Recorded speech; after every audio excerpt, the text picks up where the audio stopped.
সর্বপ্রথমে মহান ঈশ্বরকে ধন্যবাদ দিই এবং সকলকে আরেকটিবার প্রভু যীশু খ্রিস্টের নামেতে শুভেচ্ছা জানাই। সকলকে জয় যীশু। আসলে এই সময় যে আমাদের আলোচ্য বিষয় তা হলো ঈশ্বর, তিনি যোগানদানকারী ঈশ্বর। সে বিষয় নিয়ে আজকে আমরা আলোচনা করব। তাই যতজন ঈশ্বরের সন্তানের আপনারা যুক্ত হয়েছেন, শুরু থেকে শেষ অবধি ঈশ্বরের বাক্য শোনার জন্য অনুরোধ থাকলো। আসুন আমরা এই সময় ঈশ্বরের বাক্য শুনি। আদি পুস্তক 22 অধ্যায় 14 পদ। আর আব্রাহাম সেই স্থানের নাম জিহোবা জিরি, সদাপ্রভু যোগাইবেন রাখিলেন। এই জন্য অদ্যাপি লোকে বলে, সদাপ্রভুর পর্বতে যোগান হইবে। ঈশ্বর তার বাক্যে আমাদের প্রত্যেককে আশীর্বাদ যুক্ত করুন, আমেন। স্বর্গের পিতা, যোগান দানকারী ঈশ্বর, তোমার মহানামের ধন্যবাদ, প্রশংসা এবং গৌরব দিই। প্রভু, এই সময় তোমার যে বাক্য শোনার সুযোগ করে দিয়েছো, সে বাক্যের মধ্যে দিয়ে তুমি আমাদের আত্মিক জীবন বৃদ্ধিতে সহায়তা করো। সঙ্গে থাকো, সমস্ত ভার তুমি নাও। প্রার্থনা প্রভু যীশু নামে চাই, আমেন। জয় যীশু।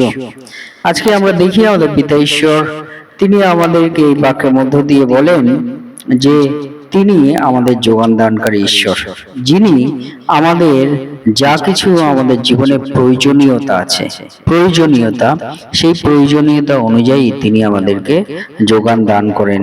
কিভাবে তিনি আমাদেরকে যোগান দান করেন? যখন আমাদের ক্ষমতার বাইরে যখন কোনো কিছু হয়, যখন আমরা আমাদের ক্ষমতা দিয়ে আমরা কোনো কিছু আমরা পেতে পারি না, সেই সময় কিন্তু পিতা ঈশ্বর তিনি আমাদের জীবনে যোগান দেন। তিনি যোগান দানকারী ঈশ্বর হয়ে কার্য করেন সেই সময়। তাই আমাদের হাতের বাইরে যা কিছু, যখন আমাদের হাতের বাইরে সমস্ত কিছু চলে যায়, তখন পিতা ঈশ্বর সেইখানে তার উপস্থিতির কার্য তিনি প্রকাশ করেন এবং সেই যোগান দান তিনি আমাদেরকে করেন। সে বিষয় পিতা ঈশ্বর তিনি আমাদেরকে বলেন।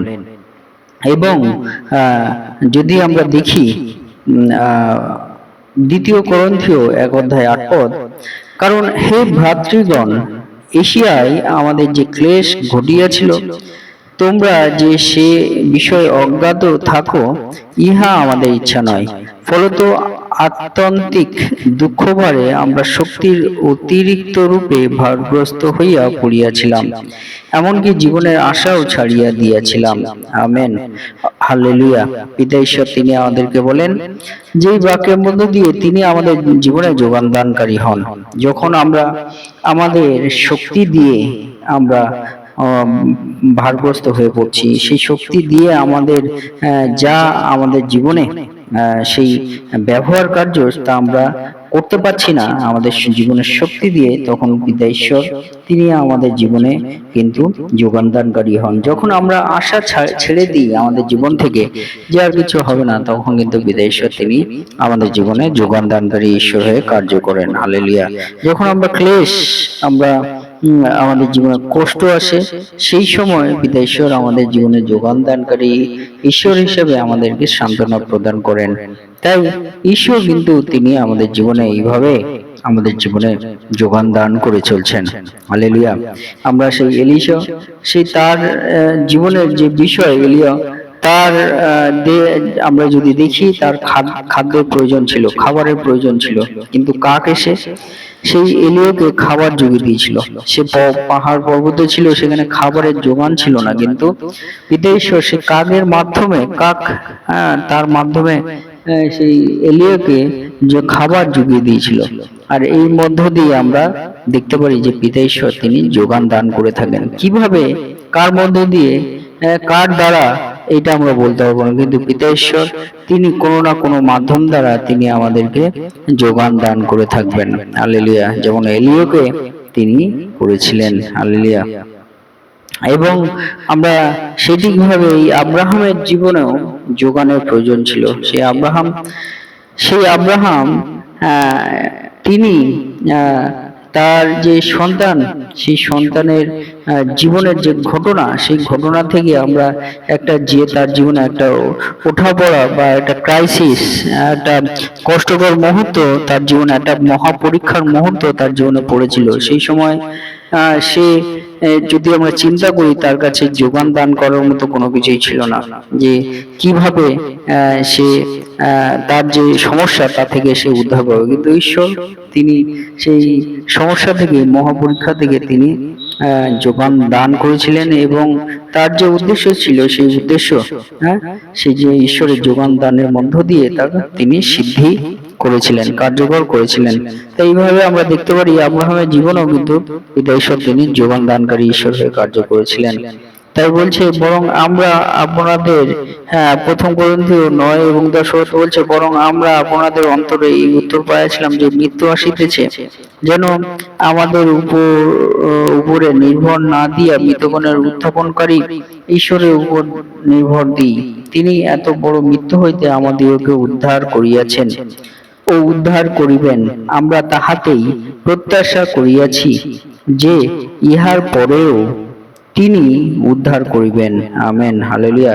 অর্থাৎ আমাদের পিতা ঈশ্বর তিনি আমাদের জীবনে উত্থাপনকারী ঈশ্বর, তিনি আমাদের জীবনে উদ্ধারকারী ঈশ্বর, তিনি আমাদের জীবনে প্রত্যাশা দানকারী ঈশ্বর। আর সেই মাধ্যমে পিতা ঈশ্বর কিন্তু আমাদের জীবনে যোগান দান করে চলছেন। প্রথম তিমথিও 3:16 বলে, আর ভক্তির নিগূঢ় তত্ত্ব মহৎ, ইহা সর্বসম্মত, আর ইহা সর্বসম্মত, যিনি মাংসে প্রকাশিত হইলেন, আত্মাতে ধার্মিক প্রতিপন্ন হইলেন, দূতগণের নিকট দর্শন দিলেন, জাতিগণের মধ্যে প্রচারিত হইলেন, জগতে বিশ্বাস দ্বারা গৃহীত হইলেন, সব প্রতাপে ঊর্ধ্বে নীত হইলেন। Amen, hallelujah. আর আমরা দেখি সেই ঈশ্বর আমাদের কাছে যোগান দানকারী, তিনি আমাদের ভক্তির নিগূঢ় তত্ত্বের মহৎ। আমাদের যে ভক্তি, সেই ভক্তি, ঈশ্বরের প্রতি যে ভক্তি আমাদের তৈরি হয়, সেই ভক্তির মধ্য দিয়ে তিনি নিগূঢ় তত্ত্ব আমাদের জীবনে যোগান দান করে। আমাদের আত্মিকতা যে খাদ্য আমাদের প্রয়োজন, তা পিতা ঈশ্বর কিন্তু তিনি যোগান দান করে। এইভাবে কিন্তু পিতা ঈশ্বর তিনি আমাদেরকে যোগান দান করে চলেছেন। তাই ঈশ্বর তিনি যোগান দানকারী ঈশ্বর। যোহন 1:14 বলে, আর সেই বাক্য মাংসে মূর্তিমান হইলেন এবং আমাদের মধ্যে প্রবাস করিলেন, আর আমরা তাহার মহিমা দেখিলাম, যেমন পিতা হইতে আগত এক জাতের মহিমা, তিনি অনুগ্রহের সত্যে পূর্ণ। Amen, hallelujah, hallelujah. ঈশ্বরের ধন্যবাদ হোক, তার গৌরব এবং মহিমা, তার স্তুতি, তার স্তব হোক। হালেলুয়া। আমরা যদি দেখি যে পিতা ঈশ্বর আমাদের জীবনের যোগান দানকারী ঈশ্বর, যে পিতা ঈশ্বর মধ্য দিয়ে কিন্তু আমরা অনুগ্রহ পাই, যে অনুগ্রহটা আমাদের জীবনে খুবই দরকার, যে সত্য আমাদের জীবনে খুবই দরকার, সেই সত্যকে নিয়েই কিন্তু আমাদের জীবনে উদ্ধার, পরিত্রাণ, স্বর্গীয় জীবন। তাই পিতা ঈশ্বর কিন্তু আমাদের সেই অনুগ্রহের যোগান তিনি আমাদের দিয়েছেন, আমাদেরকে সেই সত্যের যোগান দিয়েছেন, যে কোন পথে আমাদের উদ্ধার আছে, কোন পথে আমাদের স্বর্গীয় জীবন আছে, অনন্ত জীবন আছে, আমাদের কোন পথে আমাদের উদ্ধার আছে। হালেলুয়া। আর এই সমস্ত বিষয় নিয়ে যদি আমরা দেখি যে কোন পথে আমাদের জীবন আছে, তা কিন্তু পিতা ঈশ্বর আমাদেরকে সেই যোগান দান করে চলেছেন। হালেলুয়া। প্রভু যীশু খ্রিস্টের মধ্য দিয়ে এই বাক্য থেকে আমরা যা জানতে পারি। তাই আসুন আজকে আমরা যে বিষয় জানতে পাই যে ঈশ্বর তিনি আমাদের যোগান দানকারী ঈশ্বর, কিভাবে আমাদের জীবনে যোগান দান করছে। তাই আসুন সেই ঈশ্বরের চরণতলে আমাদের জীবনকে সমর্পিত করি, তার সঙ্গে আমরা থাকি, সমস্ত ভার তার চরণতলে আমরা দিই। তিনি আমাদের পরিচালনা করবেন, আমাদেরকে রক্ষা করবেন, আমাদেরকে তিনি আমাদেরকে গাইড করবেন। ঈশ্বর তার বাক্যে আমাদের প্রত্যেককে আশীর্বাদযুক্ত করুন। আমেন। হে আমাদের স্বর্গস্থ পিতা, তোমার নাম পবিত্র বলিয়া মান্য হোক, তোমার রাজ্য আসুক, তোমার ইচ্ছা যেমন স্বর্গে তেমন এই পৃথিবীতেও সিদ্ধ হোক। আজ আমাদের প্রয়োজনীয় খাদ্য অদ্য আজ আমাদেরকে দাও, আর আমাদের অপরাধ সকল ক্ষমা করো, যেমন আমরাও আপন আপন অপরাধীকে ক্ষমা করিয়াছি। আর আমাদের পরীক্ষা দিয়ে আনিও না, কিন্তু মন্দ হইতে রক্ষা করো, কারণ রাজ্য, পরাক্রম ও মহিমা যুগে যুগে তোমারই হোক। আমেন। এই মুহূর্তে পিতা ঈশ্বরের প্রেম এবং প্রভু যীশু খ্রিস্টের অনুগ্রহ এবং পবিত্র আত্মার সহভাগিতা যুগ থেকে যুগান্ত পর্যন্ত আপনাদের সকলের সহবর্তী হন। আমেন। জয় যীশু, জয় যীশু। ঈশ্বর আপনাদেরকে ভালো রাখুন, সুস্থ রাখুন, মঙ্গল করুন। জয় যীশু। আব্বা পিতা, আব্বা পিতা, ধন্য তোমার